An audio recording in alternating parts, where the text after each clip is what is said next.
નમસ્કાર મિત્રો, શું તમારા હાથમાં પણ વારંવાર જ્યારે વાળ ઓળતા હો ત્યારે વાળનો ગુચ્છો આવી જાય છે? ઘણા બધા શેમ્પૂ, તેલ કે બહારની પ્રોડક્ટ યુઝ કર્યા પછી પણ વાળની સમસ્યા જતી નથી, વાળ તૂટે છે, તો આ વિડીયો તમારા માટે જ છે અને ખાસ કરી અને આ વિડીયો ફિમેલ માટે છે.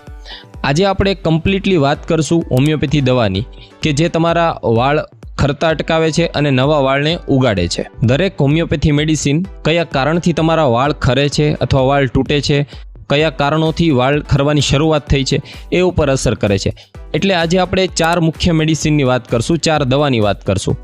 તમારે કોઈ પણ દવા ડાયરેક્ટ સ્ટોર ઉપરથી લઈને યુઝ કરવાની નથી. તમારી આજુબાજુમાં કોઈ પણ હોમિયોપેથી ડૉક્ટર બેસતો હોય એમને બતાવીને જ યુઝ કરવાની છે. સૌથી પહેલી મેડિસિન છે આપણી વિસ્બાડેન.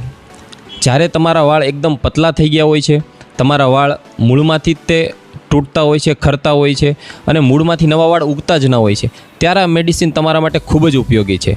આ મેડિસિન એક ઝરણાના શુદ્ધ પાણીમાંથી બને છે. બીજી દવા છે આપણી એસિડ ફોસ. આ દવા ત્યારે કામ આવશે જ્યારે તમને કોઈ પણ પ્રકારનો વાયરલ રોગ છે, ટાઇફોઇડ છે, ડેન્ગ્યુ છે, એવો કોઈ રોગ થયો હોય, એના પછી તમારા વાળ ખરવાની શરૂઆત થઈ હોય છે, ત્યારે આ મેડિસિન તમને ખાસ કામ આવે છે. અને જ્યારે તમને કોઈ માનસિક સ્ટ્રેસ હોય, તણાવ હોય અને એના પછી તમારી ધીરે ધીરે વાળ ખરવાની શરૂઆત થઈ હોય અને વાળ તમારા થીન થવાની શરૂઆત થઈ, ત્યારે આ મેડિસિન ખૂબ જ ઉપયોગી છે. ત્રીજી મેડિસિન છે આપણી થ્યુજા. જ્યારે માથામાં કોઈ પ્રકારનો ખોડો રહેતો હોય અથવા ફંગલ ઇન્ફેક્શન રહેતું હોય અને એના કારણે જ્યારે વાળ ખરતા હોય છે, ત્યારે આ મેડિસિન ખૂબ જ ઉપયોગી છે. ચોથી દવા છે આપણી લાઇકોપોડિયમ.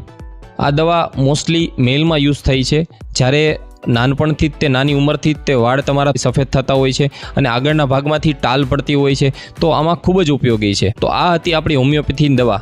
પણ હોમિયોપેથી ખાલી દવા લેવાથી જ તમારા વાળનો ગ્રોથ નથી થતો, કારણ કે તમારા શરીરમાંથી થોડું પ્રોટીન મળે, ન્યુટ્રિશન મળે, વિટામિન મળે, તો જ એમની સાથે સાથે હેરનો ગ્રોથ થાય છે. એટલે આપણે પ્રોટીનયુક્ત ખોરાક એટલે કે કઠોળ છે, બધાય મગ, ચણા, મઠ, સાથે સાથે મલ્ટીવિટામિન બધાય ફ્રૂટ છે, સબ્જી છે, લીલોતરી શાકભાજી એમની સાથે લેવું જોઈએ. સાથે સાથે સ્ટ્રેસ ઓછો કરો, પૂરતી નીંદર લ્યો અને પ્રોપર પાણી પીવો. એટલા બધાય આપણે ફેક્ટરને ઇન્વોલ્વ કરીએ તો આપણા વાળનો ગ્રોથ ઝડપથી થાય છે અને હોમિયોપેથી મેડિસિન વધારે ઇફેક્ટિવ થાય છે. આ વિડીયો તમને જો પસંદ આવ્યો હોય તો લાઇક કરો, શેર કરો અને સબસ્ક્રાઈબ કરો.